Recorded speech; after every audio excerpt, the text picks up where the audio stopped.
ఒక గొప్ప భక్తుడు చెప్పే మాట, తృప్తి లేని జీవితం శాపకరం. పౌలయ్య గారు కూడా ఈ మాట గురించి ఒక చక్కని వివరణ ఇచ్చాడు. తిమోతికి రాసిన 1వ పత్రిక 5వ అధ్యాయం 6వ వచనంలో అంటాడు, సుఖభోగముల యందు ప్రవర్తించునది బ్రతుకుచుండియు చచ్చినదై ఉండును అని అంటాడు. సుఖభోగముల యందు ప్రవర్తించునది, ప్రవర్తన అంటే ఉన్న దాంట్లో తృప్తి లేకపోవడం, వాళ్ళ జీవితంలో ఏదో సాధిద్దామని ఏది సాధించలేకపోవడం, ఉన్నదాంతో తృప్తి పడకుండా అది కావాలి ఇది కావాలి అని అడగటం. సుఖభోగము అంటే సహజంగా మనం ఏమనుకుంటాం, ఏసీ ఉంటే సుఖం అని అనుకుంటాం. లేదా ఇంతకుముందు కట్టెల పొయ్యి ఉండేది, ఇప్పుడు గ్యాస్ పొయ్యి మీద వండుకుంటున్నాం కాబట్టి ఇది సుఖం అని అనుకుంటాం. ఇంతకుముందు స్త్రీలు బట్టలు ఉతికేవాళ్ళు, ఇప్పుడు వాషింగ్ మెషిన్ వచ్చినాయి కాబట్టి అది సుఖం అని అనరాదు. కానీ అవి ఫెసిలిటీస్ మనం ఏర్పరచుకున్నాం. టెక్నాలజీ పెరగటాన్ని బట్టి ఫెసిలిటీస్ పెంచుకోవటం లేదా ఫెసిలిటీ కలిగి ఉండటం మంచిది, తప్పేం కాదు అవి వాడుకోవటం, అది సుఖం కింద రాదు. కానీ అసలు సుఖభోగము యందు ప్రవర్తించుట అంటే మన కంచంలో పప్పనం ఉంటుంది, బిర్యానీ తినాలి, బిర్యానీ మీద ఆశ కలిగి ఉండటం అంటే ఉన్న దాంట్లో తృప్తి ఉండదు. సైకిల్ మీద తిరిగేవాడు చక్కగా సైకిల్ దక్కుంటూ వెళితే పర్వాలేదు, కానీ బైక్ మీద వెళ్ళేవాడిని చూసి నాకు కూడా బైక్ కావాలి కోరుకోవడం తప్పు కాదు. కానీ వీడి ఆలోచనలన్నీ దాని చుట్టూ తిరగటం. మంచి శారీ కట్టుకున్న స్త్రీ ఆ శారీతో తృప్తి పడకపోగా పొరిగింటామ కట్టుకున్న శారీ మీద వ్యామోహం కలిగి ఉండటం. మీకు అర్థమవుతుందా? సుఖభోగముల యందు ప్రవర్తించున్నది అంటే ఆమె దగ్గర ఉన్న దాంట్లో తృప్తి పడదు. పక్కింటోళ్ళు, పొరిగింటోళ్ళు, ఎదురింటోళ్ళు, పైంటోళ్ళు ఇలా తిన్న దాంట్లో తృప్తి పడక, ఉన్న దాంట్లో తృప్తి పడక లేని దాని గురించి ఆలోచించటం. ఇక వీళ్ళు యొక్క వ్యామోహం ఎట్లా ఉంటుంది అంటే గాలిలో మేడలు కట్టి ఊహల్లోనే అది కావాలి ఇది కావాలి అవి కావాలి ఇవి కావాలి అని ఏవేవో కావాలి అని వారి హృదయం నిండా దానిని నింపుకుంటారు. దాన్ని సుఖభోగములు అని అంటారు. సుఖము భోగం, సుఖభోగముల యందు ప్రవర్తించున్నది ఇక్కడ ఉంటుంది, కానీ ఎక్కడెక్కడికో మనసంతా సంచారం చేస్తుంటది. అందుకే భక్తుడు అన్నాడు, హృదయము అన్నిటికంటే మోసకరమైనది, ఘోరమైన వ్యాధి కలిగింది అంటాడు. ఒక భార్యతో తృప్తి చెందక ఇంకొక భార్య కావాలని కోరుకుంటాడు పురుషుడు. అంటే వీరికి ఉన్న దాంట్లో తృప్తి ఉండదు, లేని దాని కొరకు వెంపర్లాడుతూ ఉంటారు. అందుకే పౌలయ్య గారు అన్నాడు, మనం ఈ లోకంలోకి ఏమి తీసుకురాలేదు, ఎక్కడి నుండి ఏమి తీసుకుపోము. మనం కోరుకున్నవన్నీ మన బీరువాలో ఉంటాయి, కానీ అవి కాకుండా ఇంకేదో కావాలి, పక్కింటోళ్ళ బీరువాలో ఉన్నాయి కూడా కావాలి. సుఖభోగముల యందు ప్రవర్తించున్నది. ఈమె బ్రతికుంటది కానీ చచ్చిందే, ఆమె మాత్రమే కాదు ఆయన కూడా. సుఖభోగముల యందు ప్రవర్తించువాడు బ్రతికి ఉండి కూడా చస్తాడు. పేరుకు బ్రతికుంటారు కానీ జీవోత్సవంలాగా బ్రతుకుతూ ఉంటారు. చిక్కి శల్యమైపోతూ ఉంటారు, తృప్తి లేకుండా బ్రతుకుతూ ఉంటారు. బ్రతుకుతూ ఇంకేదో ఇంకేదో ఇంకేదో అని వెతుకుతూ ఉంటారు. కాబట్టి వాడికి సంతృప్తి అనేది ఉండదు. సంతృప్తి ఏ వ్యక్తికి అయితే ఉండదో వాడు శాపకరమైన జీవితాన్ని అనుభవిస్తున్నాడు. ఉన్న ఇంట్లో తృప్తి పడక ఇక 2-3 ఇల్లు కావాలి అని ఏం చేసుకుంటావు? పోనీ దాంట్లో నువ్వు ఏమైనా సుఖంగా ఉంటావా అంటే ఉండవు. కొంతమంది కారులు పిచ్చి, ఒక కారుతో సంతోషపడడు, 2-3 కార్లు కావాలని కోరుకుంటాడు. డబ్బులుంటే కొనుక్కో, తప్పేం కాదు. కానీ డబ్బు లేకపోయినా వెంపర్లాడిపోతూ ఉంటాడు, నిద్రపోడు, కొనాలి కొనాలి. 4-5 కార్లు ఏం చేసుకుంటాం? ఉపయోగం లేదుగా. దీన్ని సుఖభోగములు యందు ప్రవర్తించడం అంటారు. దేవుడు ప్రేమించి మంచి ఉద్యోగం ఇస్తే ఈ ఉద్యోగంలో తృప్తి పడరు. వాడు అలా సంపాదిస్తున్నాడు, వీడు ఇలా సంపాదిస్తున్నాడు, వాడు బల్ల కింద చేయబెడుతున్నాడు, నేను కూడా సంపాదించాలి. ఎప్పుడో సిబిఐలకు దొరికినావు అనుకో తీసుకెళ్లి బొక్కలో వేస్తారు. సుఖభోగం యందు ప్రవర్తించడం అంటే ఇచ్చిన ఉద్యోగాన్ని నమ్మకంగా చేయడం మానేసి బల్ల కింద చేయబెట్టి ఏదో సంపాదించుకుందామని పాపం చిక్కిపోతారు. వాళ్ళకి అసలు తృప్తి ఉండదు, తిన్నా వంట పట్టదు. ఒక ఆమెకి 2 బిల్డింగ్లు కట్టించుకుంది, కానీ సుఖం లేదు. ఇంకెక్కడ దారిని పోతుంటే ఆ బిల్డింగ్లు చూస్తుంది, ఈ బిల్డింగ్లు చూస్తుంది, ఇలా కట్టాలి అలా కట్టాలి. అసలు నేను ఇంకా ఇంతకుముందు ఎంత చేయాల్సింది, నేను ఇంకా చేయలేకపోయాను, ఇంకా చేయాలి. ఏం చేస్తావు? పాపం సుఖంగా నిద్రపోదు. అసలు రోజుకు 1 గంట కూడా నిద్ర రాదు. అయ్యో నాకు నిద్ర రావట్లేదు. ఎందుకు వస్తుంది? నీ ఆలోచనలన్నీ సుఖభోగముల యందు పెట్టావు. తృప్తి మీద పెడితే చక్కగా దేవుడు 7 గంటలు 8 గంటలు నిద్రిస్తాడు. ఎంత సంపాదించినా తృప్తి లేదు, ఇంకేదో కావాలి.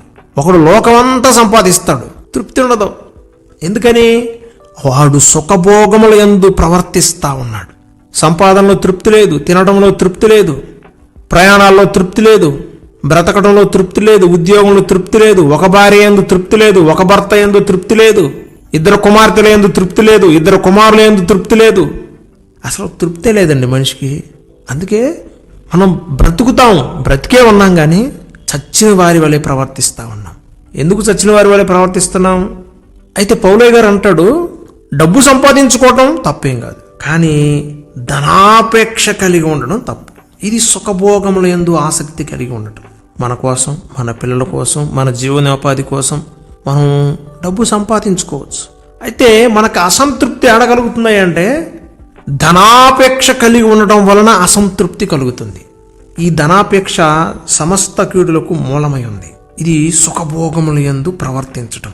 ఇంకా ఏమంటాడంటే, మనకున్న బట్టలు ఒక 5 జతలు ఉంటే సరిపోద్దా? ఓ 10 వేసుకోండి.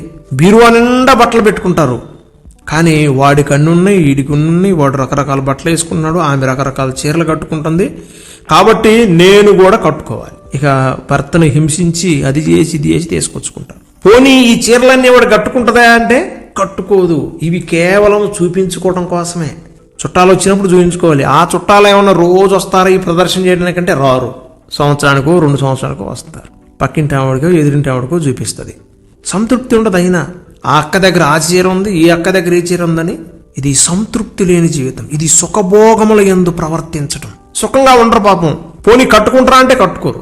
ఒక ఆమె అందరు వచ్చినప్పుడు ఇంట్లో ఈమెకి చాలా సామాను ఉంది అని చూపించుకోవడం కోసం స్టీల్ సామానుడు ఎప్పుడు వచ్చినా సరే ఏదో ఒక వస్తువు కొంటది. ఇక డోర్ తీయగానే ఎదురుగా కనపడేటట్లు షోకేసులో పెట్టింది. అవన్నీ పెద్ద పెద్ద వస్తువులు అంటే కాదు, చిన్న చిన్న స్టీల్ గ్లాసులు, చిన్న చిన్న వస్తువులు, ఇవన్నీ పెట్టేసుకొని ఇంటి నిండా నింపేసింది. అవి వాడిద్దా అంటే వాటిలో ఒక్కటి వాడదు. ఎప్పుడు తీస్తుందో తెలుసా? మళ్ళీ క్రిస్మస్ అప్పుడు తీసి శుభ్రంగా తోయి మళ్ళీ అక్కడే పెట్టి. ఏమైనా సుఖం ఉందా? వాడని వస్తువు నీకుంటే ఉపయోగం ఏంటి? దీన్ని సుఖభోగము, కంటికి కనిపించేయన్ని కావాలని కోరుకోవటం, కళ్ళెదురుగా పెట్టుకొని సంతోషపడక ఇంకా కావాలని కోరుకోవటమే సుఖభోగముల యందు ప్రవర్తించటం. మీకు అర్థమైంది నేను చెప్పింది? అంటే వాళ్ళ దగ్గర ఏది ఉన్నా తృప్తి పడరు, ఇంకేదో కావాలి, జనాలకు చూపించుకోవాలి. ఇప్పుడు పిల్లకు పెళ్ళిడు వచ్చింది, పెళ్లి చేయాలి, డబ్బులు లేవు. అయినా కానీ మేమేమనుకుంటున్నావు అని చూపించుకోవడం కోసం అప్పులు చేసి వైభవంగా పెళ్లి చేశాడు. ఈ అప్పులు తెచ్చుకునేసరికి నడ్డిరిగిపోయింది. ఉన్న దాంట్లో చేయొచ్చు కదా, మా ఊర్లో ఉన్న వాళ్ళందరూ మాట్లాడుకోవాలి ఈ పెళ్లి గురించి అని చేసి చివరికి ఉంటున్న ఇల్లు కూడా తాకట్టు పెట్టి పెళ్లి చేస్తారు. ఆమె అయితే పెళ్లి చేసుకుని వెళ్ళిపోయింది. తర్వాత ఎంత ఖర్చు వస్తుంది? సంవత్సరం తిరగగానే మనవడో మనవరాలో పుడతారు. మళ్ళీ ఖర్చులు వస్తాయి కదా. ఇక ఖర్చులు వస్తూనే ఉన్నాయి. అప్పులు ఎప్పుడు తీరుస్తూ? అంటే ఉన్న దాంతో చేసుకొని సంతృప్తి పడదామని ఉండదు. అప్పులు చేసి నడ్డి ఎరగొట్టుకోవటం, సుఖభోగముల యందు ప్రవర్తించడం. అంటే జనాలందరూ మా గురించి మాట్లాడుకోవాలి. ఇది సుఖభోగముల యందు ప్రవర్తించున్నది చేసే పని. వాళ్ళు మాట్లాడుకోకపోతే నీకేమన్నా మునిగిపోయిద్దా? పరలోకంలో స్థానం ఉండదా? అంటే మా ఊళ్ళే మరి మా ఊరు ఏమంటే ఏమనుకున్నాండి, మా క్యాస్ట్ ఏమనుకుంటున్నారు?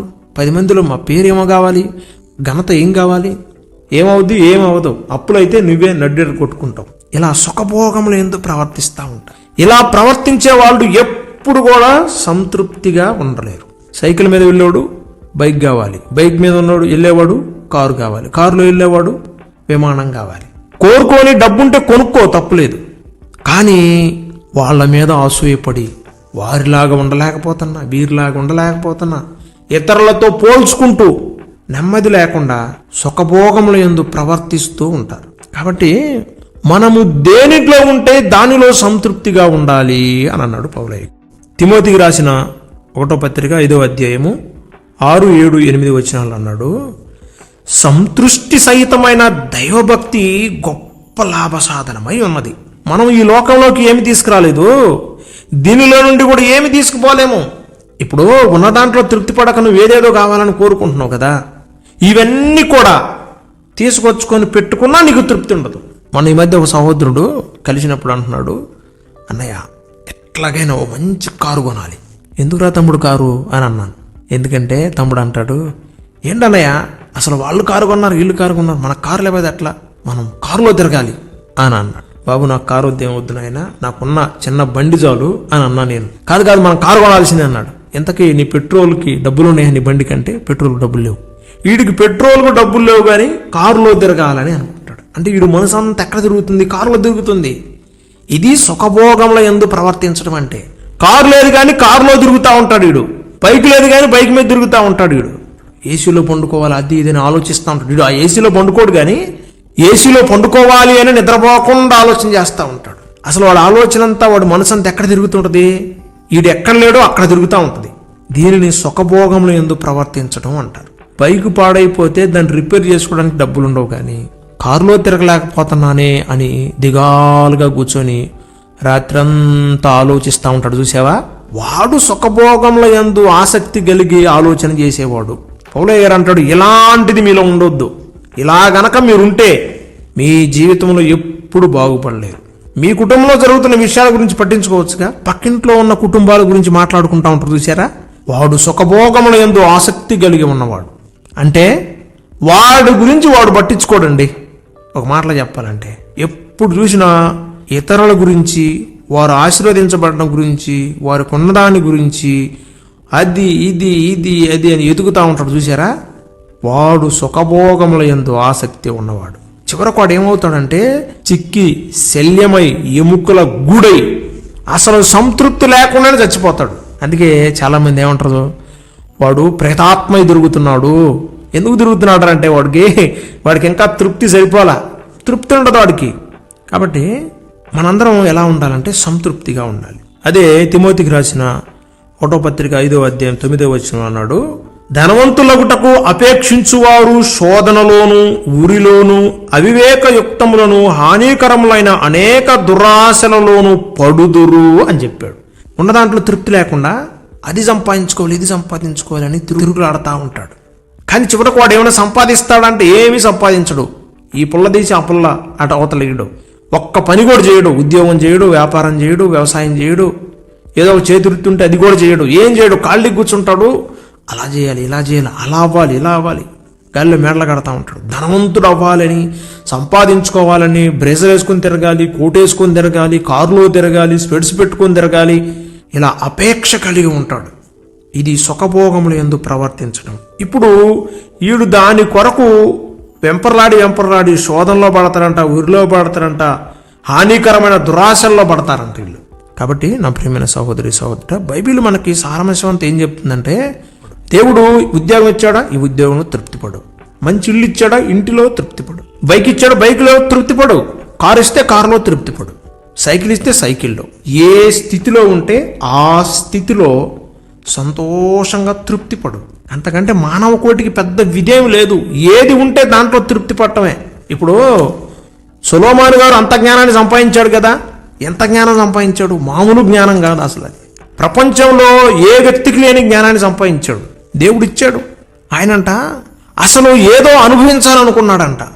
ఈ ఆకాశం కింద బ్రతికే ప్రతి మానవుడు తాను బ్రతుకు కాలమంతయు మనుషులు ఏమి చేసి మేలు అనుభవింతురో చూడాలని తలంచి ఏం చేశాడు? ఇల్లు కట్టించుకున్నాడు, ద్రాక్ష తోటలు నాటించాడు, శృంగారవనములు కట్టించుకున్నాడు, సకల ఫలవృక్షములు నాటించుకున్నాడు, వృక్షములు నారుమల్లు నీరు పారుటకై చెరువులు ద్రవించుకున్నాడు, పనివారిని పనికత్తెలను పెట్టించుకున్నాడు. యెరూషలేములో ఆయన కంటే ముందు గాని తర్వాత గాని ఇక ఎవ్వరూ చేయలేని అనేకమైన పనులు చేశాడు.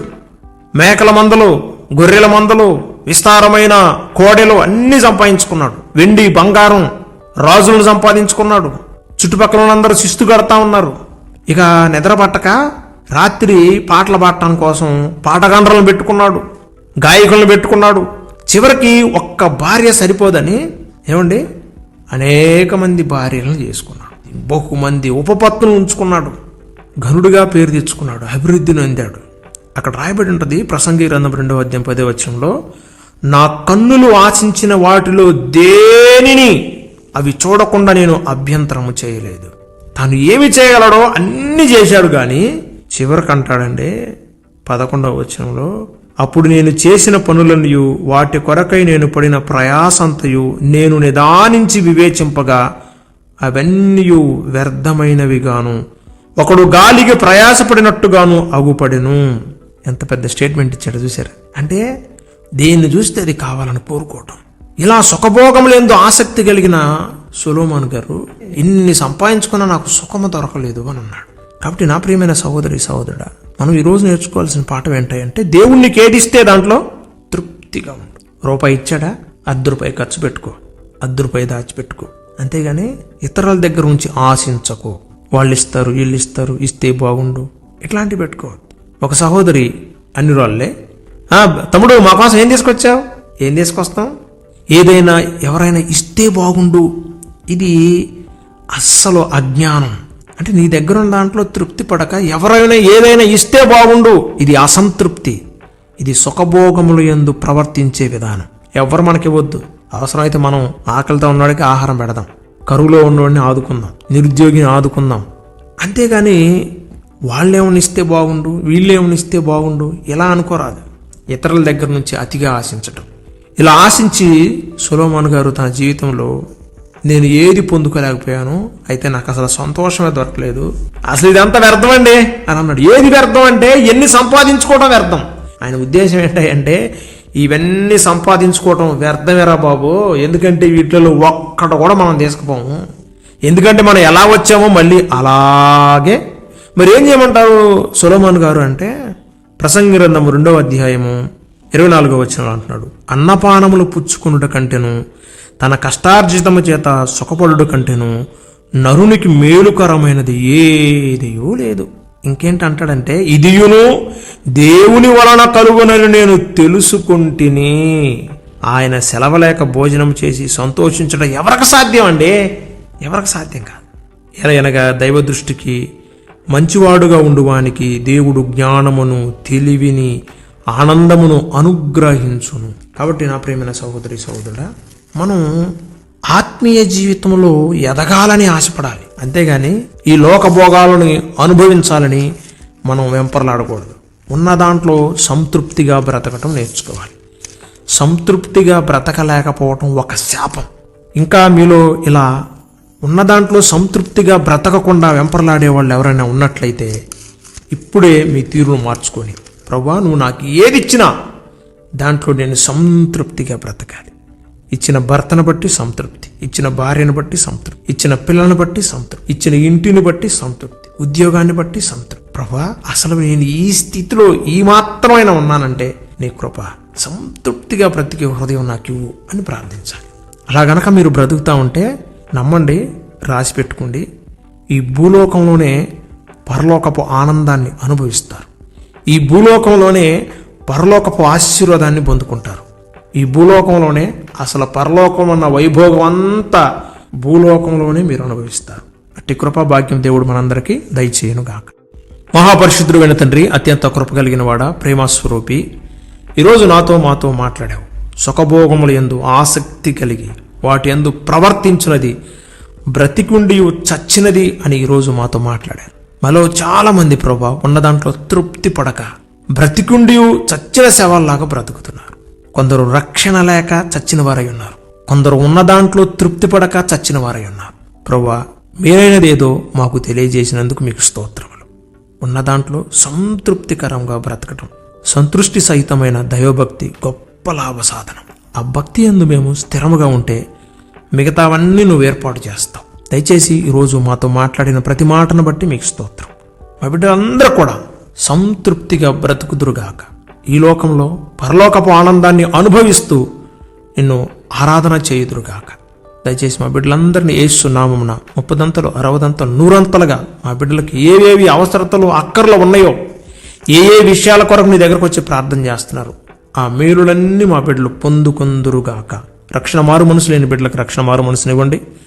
రక్షణలో ఉన్న బిడ్డలందరూ ఫలించి వృద్ధి చెందుదురుగాక.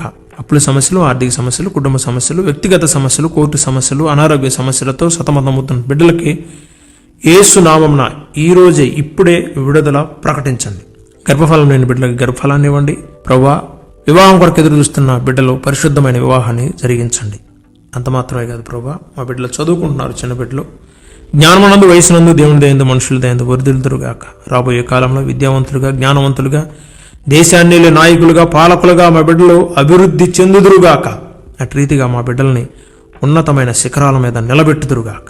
మా బిడ్డలను ఆయన చేస్తున్న ఉద్యోగాల్లో, వ్యాపారాల్లో, చేతివృత్తుల్లో, ప్రభు వ్యవసాయంలో మా బిడ్డలకు తోడుగా ఉండండి. జయ జీవితాన్ని ఇవ్వమని అడుగుతున్నాం. పరిశుద్ధుడైన తండ్రి, నిరుద్యోగులను మీరు జ్ఞాపకం చేసుకోండి. ఉద్యోగం కొరకు వాళ్ళు చేస్తున్న ప్రయత్నాలు మా బిడ్డలకు తోడుగా ఉండండి. వెళ్తున్న ఇంటర్వ్యూలో తోడుగా ఉండండి. మా బిడ్డలకు విజయాన్ని ఇవ్వండి. ప్రభా, బలహీనులు ఉన్నారు, అంగహీనులు ఉన్నారు, వికలాంగులు అయ్యా, దయచేసి జ్ఞాపకం చేసుకోండి. వారి పక్షాన మీరు ఉండండి. విధవరాండ్రులను కనికరించండి. వారి పక్షాన మీరు వ్యాజ్యమాడమని అడుగుతున్నాం. దిక్కులేని అనాథులని అయా, పిల్లలు వదిలేసిన తల్లిదండ్రులని, తల్లిదండ్రులు వదిలేసిన పిల్లల్ని దయచేసి జ్ఞాపకం చేసుకోండి. సంరక్షించి బలపరచమని అడుగుతున్నాము. పరిశుద్ధుడైన తండ్రి, ఈరోజు మేము చేయబోయే ప్రతి పనిలో, పరిచర్యలో, ప్రార్థనలో, ప్రయాణాల్లో, ప్రయత్నాలన్నింటిలో మాకు తోడుగా ఉండండి. మాకు జయ జీవితాన్ని ఇవ్వండి. ఆత్మీయంగా, ఆరోగ్యంగా, ఆర్థికంగా మమ్మల్ని బలపరచండి. అన్యోన్యముగా నీతో అంటు కట్టబడి కెరూబులు కరుణాపీఠాన్ని అంటిపెట్టుకుని నిత్యము స్తుతి చేస్తున్నట్లు మేము ఒక్కొక్కరము నాయన ఒక్కొక్క కెరూబు వలె నిన్ను స్తుతించి ఆరాధించి కృపని మాకు అనుగ్రహించమని, ఈ రోజంతా నీ కృపారెక్కలలో మమ్మల్ని బలపరిచి స్థిరపరచమని, మా బలహీనతల యందు మాకు బలాన్ని, శక్తిని అనుగ్రహించండి. మాకు విరోధముగా రూపింపబడిన ఏ ఆయుధము వర్ధిల్లకుండా యేసు నామమున లయము చేయమని యేసుక్రీస్తు నామములో అడిగి వేడుకొని పొంది ఉన్నాము తండ్రి. ఆమేన్. మన తండ్రి అయిన దేవుని ప్రేమ, ఆయన కుమారుడైన ప్రభు అయిన యేసుక్రీస్తు వారి దివ్య కృప, పరిశుద్ధాత్మని అన్యోన్య సహవాసము కుడివచ్చిన మీకును, మీ కుటుంబాలకును, ఈ ప్రార్థనలో ఏకీభవించిన మనందరికీ, సకల పరిశుద్ధులకు, సార్వత్రిక సంగమునకును సదాకాలము తోడయుండి నడిపించునుగాక. ఆమేన్.